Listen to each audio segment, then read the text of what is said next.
folks. This is Phil, Andrew, and Jay with another VoteProPot-Cast Minisode. Andrew's going to start us off. What do you have, Andrew? I've got an interesting story out of California. Apparently, they're trying to ban marijuana use on party buses. And now it went before the state legislature. Yeah, but it passed. It won approval. So I think they're working on the bill, and it's got to go to Governor Newsom's desk, who was pro 64, you know. Right. And so I don't know. He might sign it, but I have a feeling he might not. He might not. That's going to be interesting. Now, is alcohol permitted on party buses? Yeah, hell yeah. Yeah, exactly. That's why they call them party buses. What kind of party bus is that? Well, what they're saying is, so one bill said ban it. Another group came together and said, for the National Cannabis Industry Association, they said, what we want to do is regulate it. You know, so. Shocker.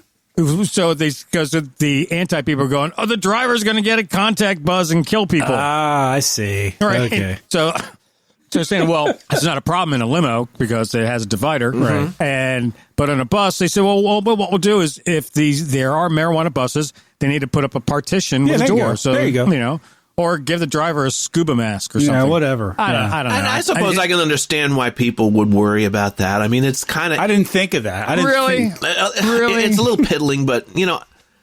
Of all the horrific stuff going on, that's the battle you're going to pick? Yeah. Okay, no, you're right. Yeah.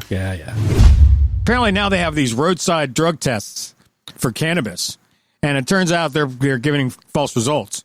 So what they're saying is there are people up there who are saying it's negative for cannabis use, and they're going, man, I'm stoned as a motherfucker. You know?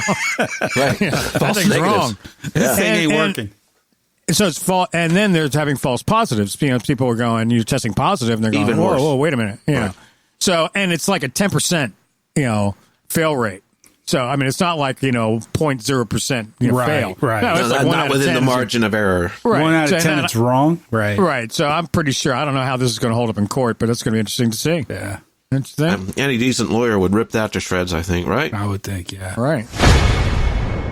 3,000 illegal marijuana businesses were found in California, which the legal trade is dwarfed by.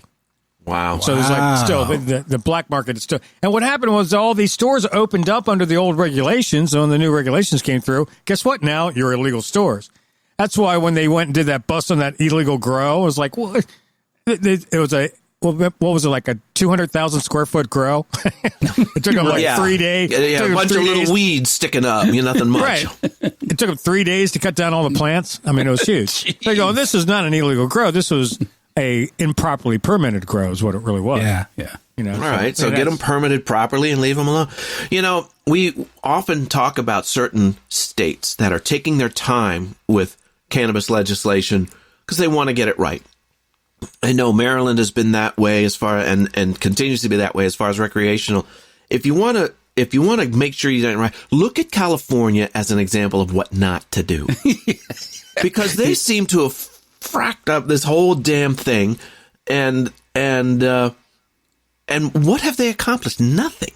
Yeah. Well, no, actually, it really isn't. It's not really they didn't do anything wrong. What happened was they had a really hazy regulations around the medical marijuana since 1996. Right. So these people have been here for decades. Well, that's kind of a mishandling, I think, right? I mean, they mishandled it. No, but then when the new laws came about, they didn't think about, how is this going to affect the existing businesses? That was neglected. That's where the mistake was made. Because they should have taken account. Well, that's just too many businesses for us to just write off. But we're also talking about black market operations that are still in business because they're still competitive. And they're still competitive because of the exorbitant taxes that California's state taxes have levied on cannabis use. It's too high. Yes. And also a unique thing about California is the quality of the black market stuff is like over the top. Right. So what you're buying in the dispensaries, you can get on the streets. I mean, super high quality, all different. And now, there's vapes and there's oils and there's extracts, and there's edibles on the black market. That isn't gray market. I mean, they're making all this themselves, not buying it legally and selling it on the black market. Gotcha. But although you can't buy it legally and sell on the black market in California because recreational is legal. Right. Once again, California, and I lived in California. I loved living there, but sometimes it seems less of a state and more of just a failed experiment. Well, I like California. All right, so don't start hating on me, you Californians. We love you, and it's a great state. Remember, but that's not VoteProPot stance. That's just Phil stance. It's just musing, but not very amusing. So, all right.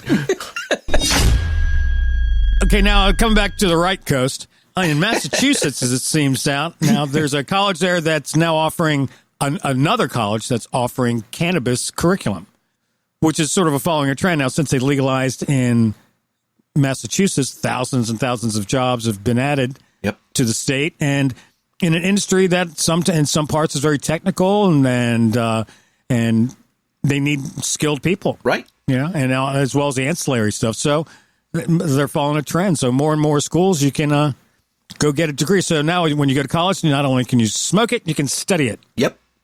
And University of Maryland, our local big institution here, was the first in the nation to offer a graduate-level cannabis studies course.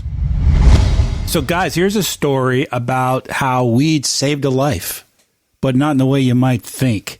A man was found beaten and bound in a basement in the Bronx, in a bodega, the basement of a deli. What happened is a couple of cops saw some folks smoking a joint on a street corner in the Bronx, and they chased them, into this deli, and then they went down in the basement of this deli, and they found the guy that had been, I shouldn't laugh, guy had been beaten and kidnapped and was likely going to be killed. So they rescued this guy and got him out of there. Wow. Yeah.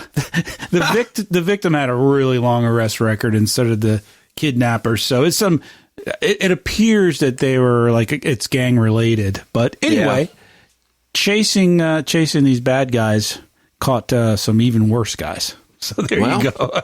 There you go. Chalk one up for law enforcement. All right, folks, thanks for joining us for this mini-sode.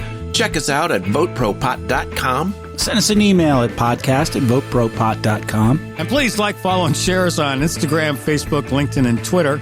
Just do a search for VoteProPot.